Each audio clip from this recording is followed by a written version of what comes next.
வணக்கம். நான் பிசு. இப்போ தமிழ்நாட்டினுடைய பொலிட்டிக்கல் சுச்சுவேஷன் என்னன்னு உங்களுக்கு நல்லா தெரியும். மிஸ்டர் பன்னீர்செல்வம் இப்பொழுது கவர்னர் மாளிகை நோக்கி போயிட்டுருக்கிறாரு. அவருக்கு 5 மணிக்கு அப்பாயின்மெண்ட்டு. 5ங்கிறது எதுக்கு சொல்லுவோம்? பஞ்சபூதங்களுக்கு சொல்லுவோம், இல்லை பஞ்ச பாண்டவர்களுக்கு சொல்லுவோம். இதெல்லாம் பாசிட்டிவ் சைடு. சசிகலா அம்மாவுக்கு 7:30 மணிக்கு அப்பாயின்மெண்ட் கொடுத்துருக்காங்க. 7:30ங்கிறது எதுக்கு சொல்லுவோம்னு உங்களுக்கு நல்லா தெரியும். என்னடா அப்படி சொல்கிறேன்னு நினைக்காதீங்க. கிட்டத்தட்ட 6 வருஷங்கள் ஜெயா டிவிக்காக நான் மக்கள் அரங்கங்கிற நிகழ்ச்சியை நடத்தினேன். முதல்ல ஒரு நாள் மேடம் புரட்சி தலைவியை பார்த்ததோடு சரி, அதுக்கப்புறம் என்னை ஒரு தடவை கூட பார்க்க விடலை. நான் வெளியிலையும் சொல்ல முடியல. மிஸ்டர் பன்னீர்செல்வம் எவ்வளவு கஷ்டப்பட்டாரோ இப்போது அதே கஷ்டம் தான் எனக்கு. பார்க்கவே முடியல.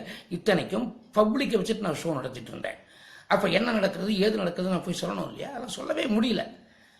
யாரோ வந்தாங்க, என்னெல்லாமோ இன்ஸ்ட்ரக்ஷன்ஸ் கொடுத்தாங்க. ஒரு ஆள் கொடுக்கறது அடுத்த ஆள் மாற்றி சொல்லுவான். இப்படித்தான் ஒரு யாரோ ஒரு குடும்பமாக என்ன எனக்கு ஒன்றுமே புரியல. இது கூட நடக்குமான்னு நீங்கள் யோசிக்கலாம். யோசனை பண்ணி பாருங்க. மேடம் இறந்த பொழுது அவங்க பக்கத்தில் யார் நின்னாங்க? யாரோ நின்னாங்க. இதே தான் அவங்க ஆட்டிடியூட். ஒருவேளை அரசாங்கத்தை அவங்க கையில் ஒப்படைச்சா அங்கேயும் யாரோ வருவாங்க, என்னென்னவோ பண்ணுவாங்க. நான் இதை மக்கள்கிட்ட ஒன்றும் கேட்க முடியாது. இந்த மக்களுடைய கையெழுத்து 135 பேர்கிட்ட இருக்கு.